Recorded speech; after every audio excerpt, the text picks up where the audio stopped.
Shalom everyone, it's called Torah, it's Parashat Korach, and we're going to discuss one of the most famous stories in the Bible. Unfortunately, not because it's so positive, just because it's very common. And I refer to, obviously, to the machloket, to the dispute, the disagreement, but not disagreement in terms of with respect and mutual respect and understanding, but rather Korach, at least the Talmud refers to this dispute as machloket Korach v'chol adato. Korach and his congregation is really not the machloket between Korach and Moshe, because there was really nothing in common between them. Korach was so selfish and so self-motivated that his entire dispute was between him and his congregation, even about what to dispute Moshe about. But if we will take a step back and look at this parsha, I would like to share with you something from Pirkei Avot, something from the Ethics of the Fathers, and to try to see a substantial proof to what the Rabbi said in the Ethics of the Fathers in our own narrative. The rabbis claim that an example for machloket lo leshem shamayim, a machloket that it's not for the sake of heaven, is the machloket between Korach and his congregation and with Moshe. How do we know that it was not for the sake of heaven? How do we know that Korach really did not have a good heart, pure heart, and he really cared about the people? You know, the first claim and the first proclamation that Korach made was Ki kol ha'eda kulam kdoshim. Everyone, every congregant is a holy person. And why would you, Moshe and Aaron, would exalt yourself over the congregation?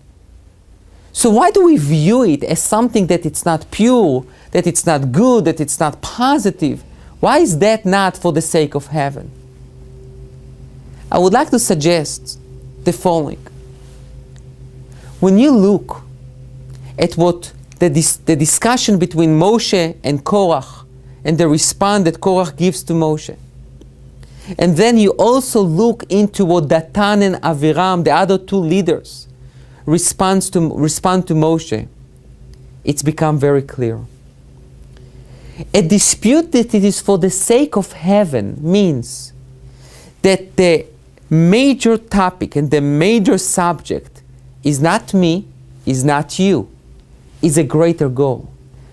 It's the divine will. It's something that it's much greater than me and you. And therefore, I have mutual respect to your opinion, you have mutual respect to my opinion, I will respond to you, you will respond to me, we will have a conversation. We will not threat each other, we will not try to bully each other, but rather we're going to sit together, we're going to have a dispute. It can be a very heated one. But the common goal, even though we can see something from totally different sides, is to try to get A, the greater goal, or B, to understand the divine will.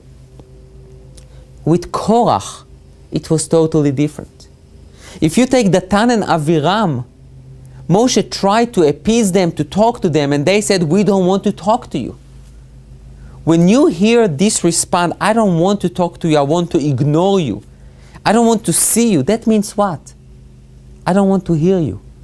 I don't want to have any discussion or any conversation with you because I don't want to hear your opinion because I really don't care. That means what? That I really don't care about the outcome. I care about the now and the present and myself. That's not for the sake of heaven. It's for your own sake. Korach was the same thing. He does not really respond to Moshe's claims. When Moshe says to him, look, you are from the tribe of Levi, you have been elevated, you have been selected, and that's what God wanted. Korach does not even respond. He let Moshe speak, he ignores him, he is totally oblivious to what Moshe says, he is focused on one thing, himself.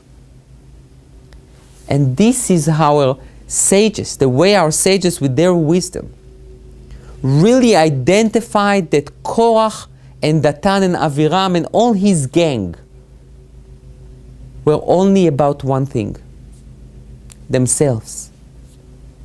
And that is the definition of machloket shelo leshem shamayim, a dispute that it's not for the sake of heaven.